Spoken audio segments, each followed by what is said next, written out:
All right, we have Pat Mastelotto here this morning. Pat, Good. welcome. Good morning. Hope you're well. I'm well, and I haven't heard that since whenever I pressed it on that record. So 10 or 12 years. That's a surprise. I forget what's Wow. on there. Yeah. So, speaking of surprises, this CD is not new, came out in 2011, and then you found yourself at number one on Bandcamp just out of nowhere. So, can you tell us about this surprise? How did this happen for a Okay. 14-year-old album? Yeah. Well, Trey and Marcus, I've just built a larger studio at my house. So Trey and Marcus were my first official guests in here about 2 weeks ago, 3 weeks ago. And Trey walked through and said, "Oh, you have more recidivates." I said, "Yeah. I pressed another thousand, maybe I don't know, a year or two ago." He said, "Oh, AJ could use some of those." I said, "Actually, I just sent him some like a week or so ago because he'd asked me about them previously." That's it. Surprise! Like I guess they put them up on 7D or something, and I sold whatever number makes you number one in the prog rock charts in Bandcamp. Yeah. Well, that's incredible. It sounded when I spoke to AJ. So there's AJ Chipero and Trey Yeah. Gunn, and they Yeah. run 7D Media, Yeah. who is selling this CD on Bandcamp. Um, it sounded like they just put it up after it hadn't been listed for quite some time, and people just ran at it. So congratulations, it's awesome. Yeah. Well, I was discontinued. At my level, I press usually 1,000. And, that would have been 10, 12, 15 years ago. So I was sold out by, I don't know, 5, 7 years ago. People asked me for them. And I think, well, it's not worth pressing another 1,000 to get, to sell five. So, and at some point I had enough cash flow. I guess when Crimson got busy a few years ago, I said, I'll pick up, I'll press another batch. So. That's great. It's great. So you sent me a copy, and it is so, so good.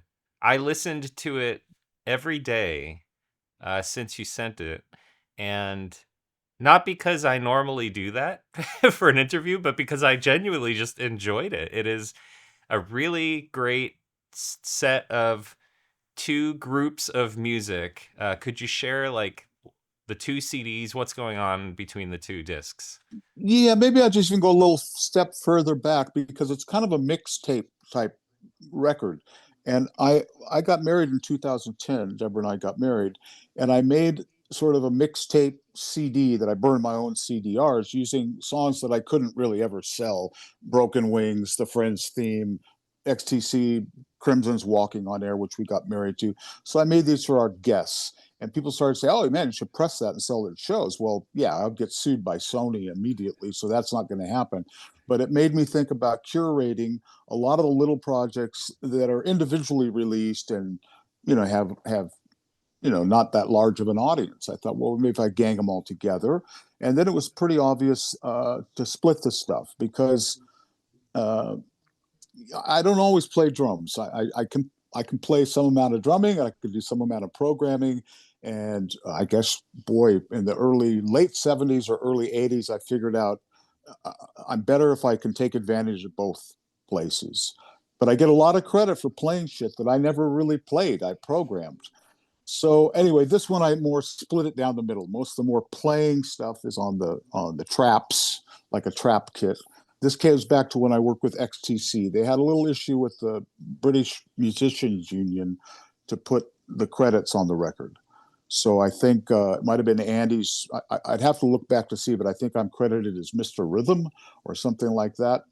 But it came up in that area that I said, "Oh, use traps and buttons," because they sometimes, like, maybe it was Andy and Colin and Paul Fox saying, "Bring your buttons," that kind of thing. So yeah, that's what I did.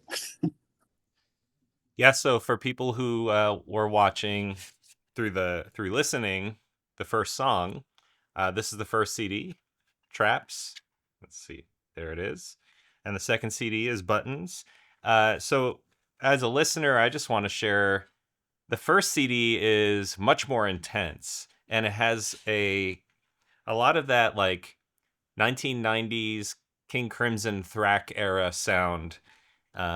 Even though it's not, I mean, there are a lot of artists sort of from the King Crimson universe or the Robert Fripp guitar circle, on disc one. But disc two is a bit more mellow, darker, and much more electronic because it's primarily focused on the programming.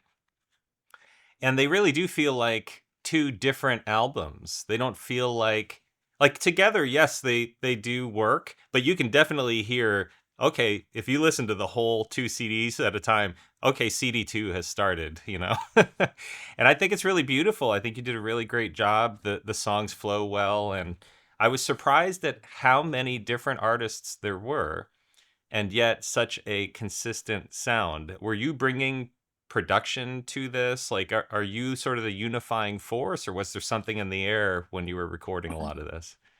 Uh, there's a lot of people have input, uh, it's a collaboration always. In fact, I was struggling for a name for my new studio, and I thought I'd call it the Collaboratorium because that's really what it's all about, is a place to bring other players and, feed off each other and create something. So it's not completely a conscious effort. I just go where the music takes me, and I'm looking down the song listing now to try and associate what you just said. And I'm realizing there's actually a lot of the same acts on both sides. There's a Stickmin song either place, or uh, something with Marcus, I think, is on either CD. I had to also balance the timing. I was going for maximum. What is there on there? 2 hours and 30 minutes of music. So, I mean, I crammed it down and I kept editing where to position the pieces, and should I take a verse out or a chorus out to make this one get on the record in some fashion. Uh, just the flow, the flow. I'm an old guy, so I go back to the flow of an LP. I don't think in terms of singles. I mean, in a way, I guess I do, but it's the flow of the whole record. You want to go on a 30 or 45-minute ride, So, but I recognize most people don't listen like that anymore. So you get what you get. I don't know. I listen that way too. Can you talk about the first track that we heard, the Stickmen song? Yeah, well, that's an older one. It's with Mike on it, Michael Bernier. Great player. He was in the band for a couple years. I don't think we ever played that live. We might have tried to play it live. We had a song. I can't quite remember. We did a Hands with Stickmin, but I don't think it was that one.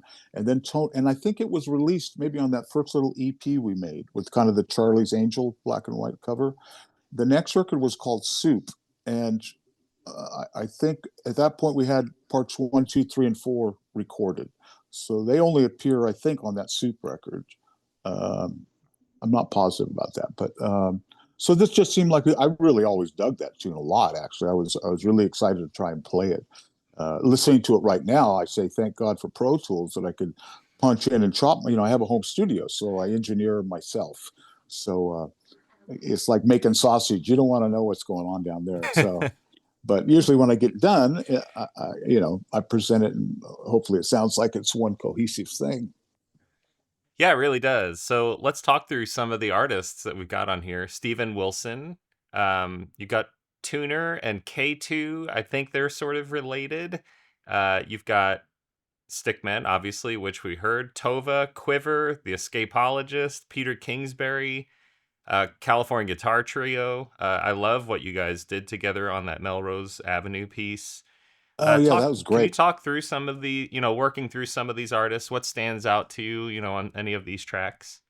Well, Melrose, you just mentioned that. That comes right back to when you mentioned that. We did that at Wire Studios. What was not done at my house, over on Lamar when it's gone now. It was Stuart Sullivan's place, great engineer here in town. But we had just finished touring with California Guitar Trio with Tony and I, and the tour had ended in Austin. In fact, it was a funny gig. We played at the university and the power went out. So really loud drums and acoustic guitars unmiked.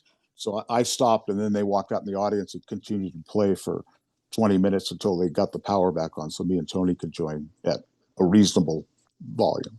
Anyway, we recorded Melrose there, and the production of the record kind of fell to me and Bill because the guys were gone as soon as we finished. It was a CG3 plus two was that record.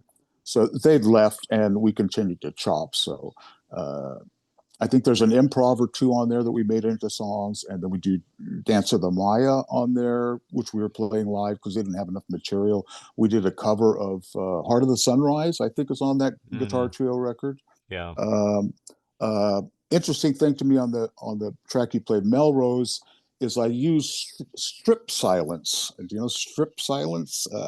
It's a Mm-mm. Pro Tools thing where Oh, yeah, yeah, yeah. it's a drastic gate. You go in and you just tell every note to short. So at the second verse or something, I love that it's very choppy. I'm banging the fuck out of a small cymbal, but it's all getting choked every beat. There's a lot of. So I just love that it was sort of like klezmer music or something really different to add to the record.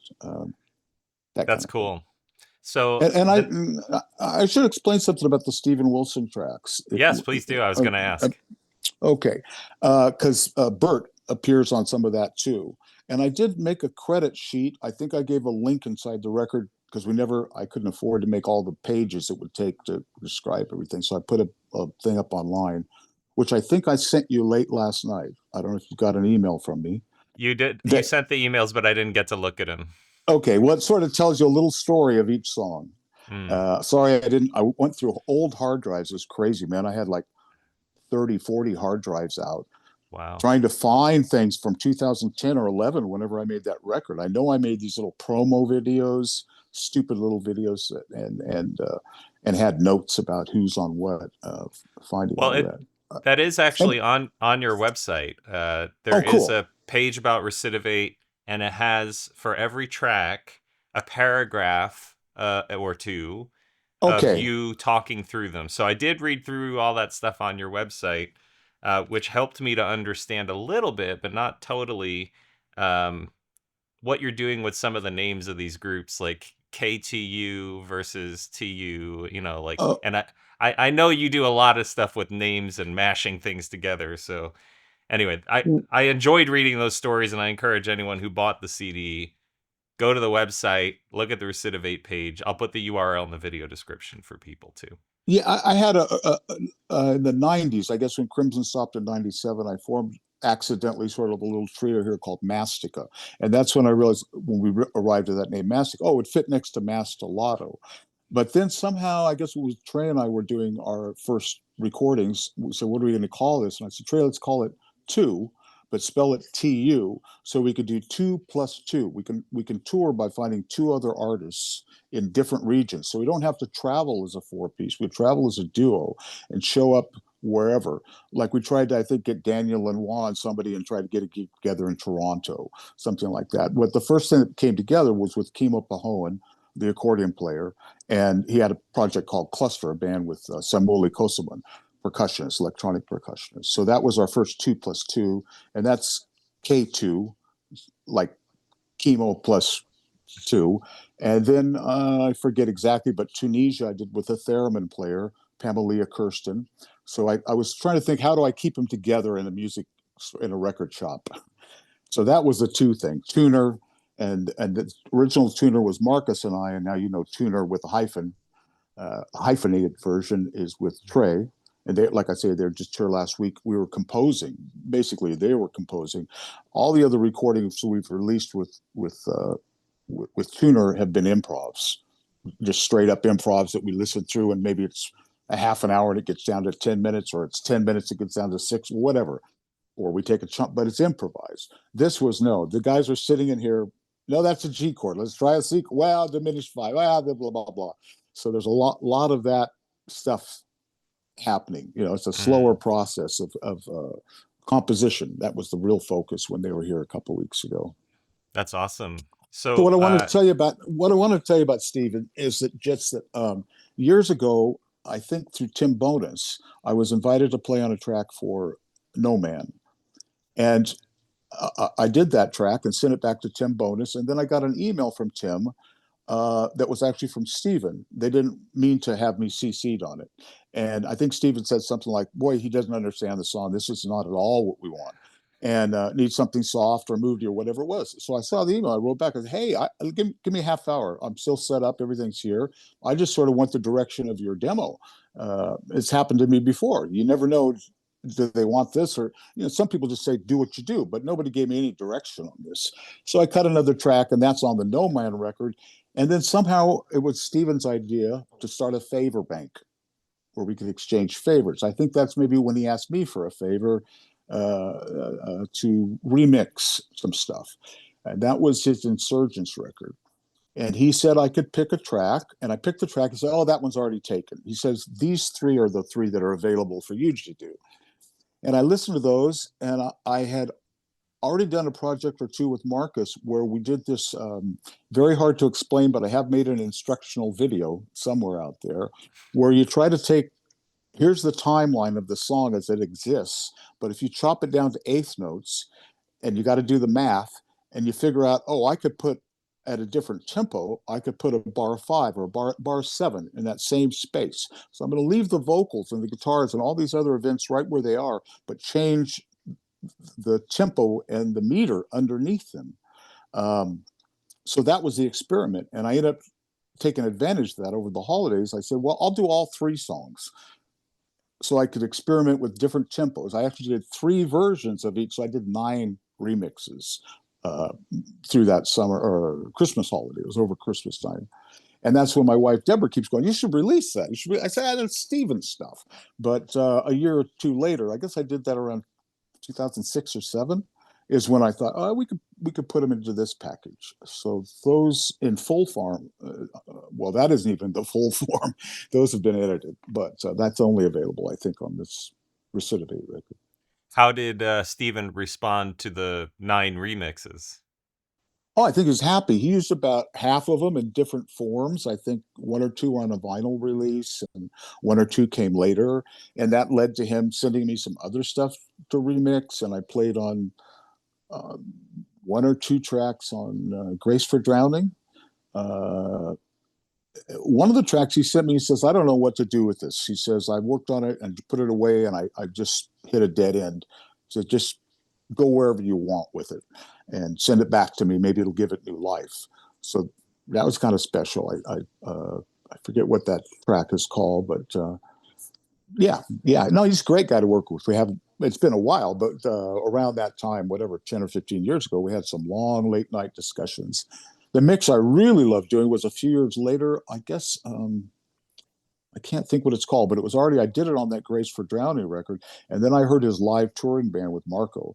And I said, oh, fuck, he's taken a lot more chances. I did a fairly conservative pop version, not too off the wall. And so I took advantage again through the holidays. I forget what the track was called, but I did a pretty over the top remix of that. That's not on the Recidivate record. That was maybe around 2015 or something. Cool. So the next track I want to play is called Parallax Distortion with Bomo Wood. Could you talk about your work with Terry Bozzio and what we're about to hear? Well, this is a mashup mix. You mentioned a couple of them mashups. So I did this record with Bill Munyon that we ended up calling BPM&M, which I took a lot of extracts and artifacts was the record. I took old Crimson stuff, some stuff from the Project 4 jams, as well as compositions that I had started. Saber Dance is on that record, I think, or it was created for that record. Maybe it didn't get on the record. At one point, I went over to England to work with David Singleton on this idea of what Robert then called radical dance. He wanted more of an electronica record. That never really happened, but that became the BPM extract and artifacts after it finally finished itself. The thing with Terry, they're overlaid and attached on each other. The thing with Terry, completely different times of my life. I moved from LA after the earthquake. I moved to Texas, 94, I think. And then people were saying, hey, Terry, you should call Terry. Terry moved to Austin. I guess you guys are neighbors. So that went on for a couple of years. I'd bump into somebody and say, hey, you moved to Austin. Terry moved to Austin. I don't really know Terry. I've met him once or twice, very briefly. I don't really want to, hey, want to hang. And then one day he calls me. Hey, what are you doing? So I'm out in my garage. I'm practicing. I'm trying to learn to play heel down. So that's why I know it was like 1997ish, because I went up to the University of Texas. And I said, how do I stop stomping the pedal? How do I start to learn to play more heel down? And because Terry gave me great advice. He says, you're practicing that now? When's the tour start? I said, the tour starts in 2 months. He says, you'll never do it on stage. It'll take years. He says, you can practice it all you want. And then one day it'll just show up in your vocabulary, which is Uh, usually what happens. I try to learn how to do hurt the third. I could never do them. And then one day it came out. I can practice them. But once I get on the kit in an environment playing, I don't take that chance because I know it's going to collapse. House of Cards comes down because the drummer tried to play one fill just to see if he could get it in. I don't want to be that guy. So I'll do a lot of that here when I record by myself. That's why I like to be alone, because there's some brown stuff, before you. Yeah, yeah. So so anyway, this so track. Terry calls me to come over to his house, and we hang the first day, just a full yak, yak, yak.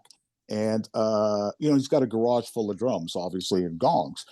So the next time, maybe I hit a gong and say, "Oh, what's this sound like?" And he went dong, and I went bing, and push and pop. Pretty soon, we played for like an hour, just back and forth conversationally. And he'd recorded that. He has a Pro Tools rig in his garage, and we listen back, and it's all just completely overdrawn. So I said, Terry, let's do this again, maybe tomorrow or whatever, and I'll bring an engineer. I'll bring my buddy Bill Munyon.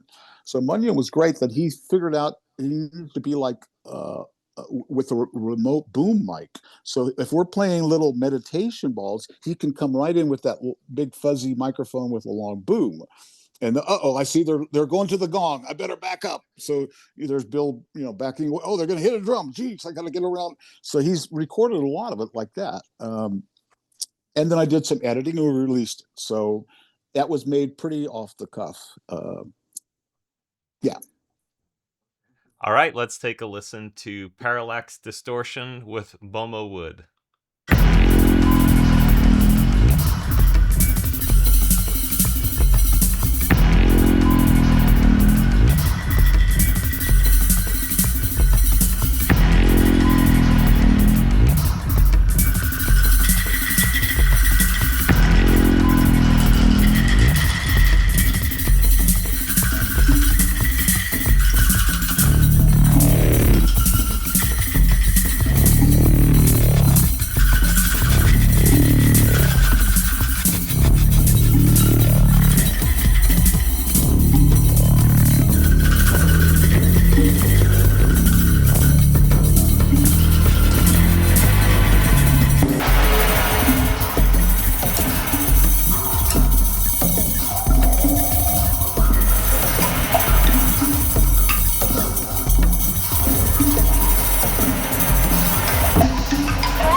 That was a track. Yeah. Well, I'm reminded that Tony, that's Tony from Project 4. Um, and I think it all comes from the Portland show. Um, Something unusual happened that night, which was those were improv shows, and I was off on a tangent somewhere doing something with a beatbox and really playing, and then I looked up and I realized that basically the other guys had stopped. Robert had his nail file out, which that's an old joke in Crimson. When Robert's got his nail file out, we're on stage. This is happening on stage, and I look over at Trey and he kind of smiles at me and pulls out some dental floss and starts to. And I look over at Tony, and Tony says, "You can stop anytime you like." And I'm thinking, but this is fucking groovy. Why is not anybody joining me? And that appears, it's called Ghost on the Project 4 record. That's why that thing is so short. It's a pretty humming little thing, but nobody had the feeling at that moment. Uh, so I stopped, and there was silence, and we're live on stage. And the guys, one of them, turned around. I think it was Tony. Said, "Play something." And I said, "I did. I was. I said, "You play something." And Trey looks for me. He said, "Play something." I was. I gave you my best shot, man. What the fuck? So I had a metronome and I swung it down to 50 BPM. And I played a whole note and another whole note. And I looked at the guys and said, "Have fun." That's why it started with Tony going because he didn't know how long the time went. Boosh! There's the end of the beat. It took a long time at that tempo for something to develop. But yeah, those little fretless. That's all Tony on his upright, I believe. And yeah, I believe that's from that show. Okay, so it is not a track with Terry Bozzio. Not recorded together, not at all. Terry and I, what we recorded with the Wood Shakers, Aucklands, I Oh, think they're so called, all that.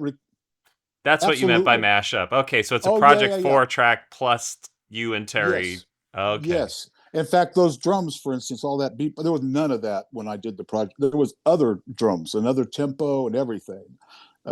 This was a different way I mashed it together. What does Zappa call it when he takes a guitar solo from here and sticks it over there? He's I don't he's termed remember.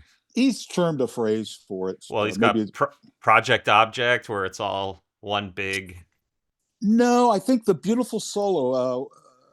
Geez, what's the track? It's one of his incredible guitar Inca solo. Roads. I think he did it in Uh, Inca Roads. Maybe it's a big guitar solo. Take one of my favorite things I've ever heard him do. And then I Huh. read or saw it's in the video, his movie that came out a year or two ago, where he explains, "Oh, that came from a whole different day, a different recording." Right. So I do that too. It's like I use the oblique strategy cards even before I had the oblique strategy cards. We had our own homemade ones. So there's stuff to chance. When I worked with XTC, they made a wheel of fortune. So we would determine things in the studio sometimes by spin the wheel. Oh, we're not going to keep this. Hey, we're going to keep it. Is the winner. Or vice versa. Yes, it's the greatest. Oh, fuck, we're going to erase it. That's funny. So, yeah, yeah. So this album Recidivate is still available, right? You haven't sold out. No, now I got 500 of them sitting in the garage. So Awesome. Okay, so you can go to Bandcamp to buy this album Recidivate. Buy the CD. It is really it's very nicely packaged and it's such a good listen. And if you're still a physical media person, I just love having it next to me. I love the artwork. I think it's a really cool piece. oh wow, thank you. Well, I hoped it would point people back to some of those artists or some of those records too. So Yeah, for sure. I didn't know that you had worked with let's see. Well, there were a bunch of artists. What I found interesting was going and reverse engineering, like you just said, go find the names because I was like, who is this? I've never even heard of this. There's a singer, and I thought it was Adrian Belew, but I think it was Peter Kingsbury. oh, I don't Peter, yeah. remember. But Well, yeah, there are a Peter's my lot of old friend. Yeah, he's a good buddy, the Cock Robin singer, and yeah, solo records. And yeah, I pulled him in for a tuner track. I think that might be a tuner track that features him. yeah. I didn't know. I think there was one with was it Bill? Yeah, Bill Forth on track or on the second disc. I didn't know that you had worked with Bill. But yeah, there's a lot of great music on here. Definitely get the CD. Help keep Pat at number one. I doubt that'll happen. But this is the anniversary 40 years of Broken Wings. This is our year, 85, Oh, wow. 2025. Yeah. That's Yeah, time awesome. marches on. That's great. All right, Pat. What? Tell us before we go. I want to play a song called "Pole" by Tuner from this disc. But tell us what's going on with Stickmen, Tuner, and any other gigs you got going on this year, Okay, well, 2025. Stickman is touring in March in Europe, but it's only about 5 or 7 shows in Italy. Deborah's going to come and do merchandise on that one. That's special for me. Uh, in May, I'm going to tour with ORK. The new record comes out like March, the end of March, I think, and it's all over Europe. That's going to be a tough tour, van tour. They really want to play in the UK, so I think there's 5 dates in the UK. There's a new project called the Exposure Project. So, Robert's Exposure record from the 70s was never toured. Most of the material never played live. So uh, Steve Ball and Fernando Kabasaki, they conjured up the idea along with Don Box to do the record live, do the whole record live. And so they got Robert's permission, and they got Terry Roach, who sang on the record, and all played drums. They invited Deborah into the project. Um, and we got together before Christmas, maybe it was October, November. Went back and had a couple days in New York, and also Terry's husband, Gary Dial. He's fucking great piano player. Took a whole new spin on the project. Instead of just being a lot of guitar stuff, like Here Comes the Flood with a piano, it's like Goosebump City, really. There's great material on that record, and the drums are incredibly difficult. It's Phil Collins and Jerry Murata playing drums, but also Narada Michael Walden. There's 3 or 4 tracks on there. Oh my God, it's like way beyond. I'll be woodshedding as much as I can, but the playing is just great. The compositions are really great. I got to admit, I kind of put the record aside in the 70s. I was a huge Crimson fan of Roberts. When that record came out, it didn't really touch me. It sounded kind of boxy and weird. And I guess I was over in other universe making pop records that I kind of let that record set aside. So when I listen to it now, and there's so many remixes, there's so many, Daryl Hall sang on the record, and Peter Hamill's unbelievable. That track Chicago. Mm-hmm. Um, so it's going to be. We've announced our first shows. They come in April. So that's City Winery in New York and Daryl's Place up in New York. There's a couple more gigs that may fall into that same week, but they're going to come to my house here, my studio, in about 10 days. We'll have our real rehearsals here, and we'll try to record as well, so we get some feedback of what we actually sound like. So I'm trying to get a piano situation in my studio, which is full of drums but no piano. Um, what else? There's other stuff. Oh, David Kohler, who I did Comera with, which was Kohler, Mastelotto, and Paulo Ranieri, trumpet player. David was just here. He was the last thing I did in the house before I tore the gear out and moved to here. So he was here the first week of December, and we have a new record we're mixing right now. Hope to have that mixing all done in the next. Well, I hope to have it done a week ago, but maybe in another week or two, working on the cover and the artwork. So that should come out by June, because we have a gig, actually, I think 3 or 4 gigs in Slovakia. David's Slovakian, and pray for the politics in Slovakia too. They're sitting in right next to Ukraine. So we're going to play some festival dates. It'll be David and I with Trey Gunn joining us. So Trey Gunn and Paulo Ranieri on trumpet. So that's going to be a hot little band for 2 or 3 shows there. That's the end of June. That's the end of June. Uh, there's the camp in August, but before that, should be a short Stickman tour. We're looking to have maybe a 2-week tour before camp. That's still being booked. So I'm not sure where regionally that'll fit in. After camp, we're trying to do a tuner tour with Marcus and Trey. just so we can start right after camp and try to get up to all the way up to Canada, which we didn't do before. We played Vancouver, but on the East Coast we didn't get up. So that's kind of the plot through a lot of the year. And then you were working with Trey and Marcus on new Tuner music. Should we expect a new Tuner album? Yeah, with composed material. It'd be quite different than the last records. I couldn't tell you when. I would think maybe by Christmas, because there's just too many other things to zigzag. I cut tracks, I cut drums while they were here, but probably half of it will be recut. Now that they go home and I know I'm going to get a version in a week or a month. It'll go, oh, that section, it's gone, and this is over there, that kind of thing. So. I'm not in a hurry to cut the drums, and I don't have time to do it. Right now, I'm going to focus on getting exposure for the next week and a half until they show up. I've rearranged the entire room. It's just all drums. Now I've pushed them back and made space for the other guys and tried to find an isolation place for Terry because she plays acoustic guitar. In fact, part of the thing we plan to do with the Exposure Project is do the electrified version like the record, and then do an acousticized version of it. And in that version, we would probably include quite a few of Terry's songs because Robert produced the Roaches record. Mm-hmm. I think there's a track called Hammond. It's great, but they're much simpler acousticized songs. So what used to be my studio in the house, Deborah and I have been setting and rearranging. That we'll go do our acoustic rehearsals in there, if that makes sense. We'll be a loud rock band in my bigger studio, like in the afternoons, and the evenings we'll move in there they'll be here for about a week, maybe 5 days. So we'll try to rehearse low volume in the house. Very cool. I just sent Steve Ball an invite to this discussion so we could have a little bit of an exposure interview since there's a bit of buzz in the air about it right now. So let's listen to the Pole Tuner track, and then when that's over, maybe Steve will have joined, and then we can do an exposure mini interview if you've got time. Sure, I'm here. I'm here for you, buddy. All right, right on.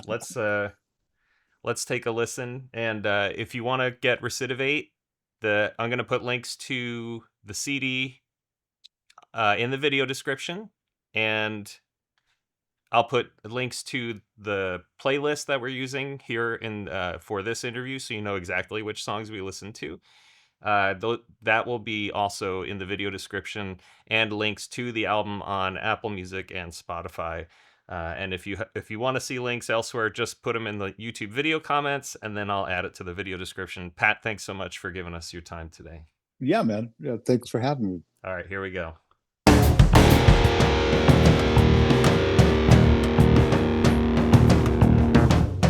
Under the sun, down upon the earth, dirt's flying, it's hard to see a middle-aged man, torn and tattered, who's not dumb, a kiss and tell with his only one life, but can't remember just where it was he gets stuck.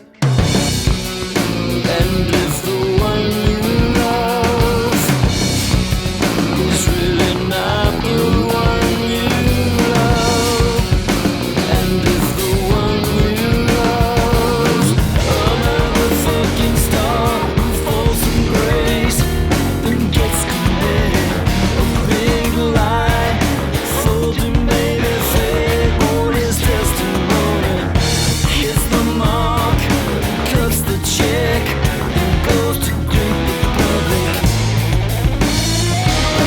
Don't look surprised or shattered, as if substance ever mattered.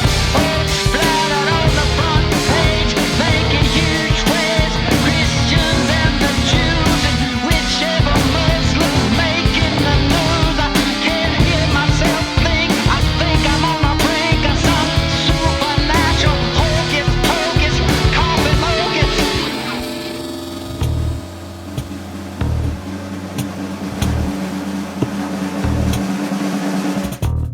No ghosts from the past. Serenade. It's night, lustful calm embrace.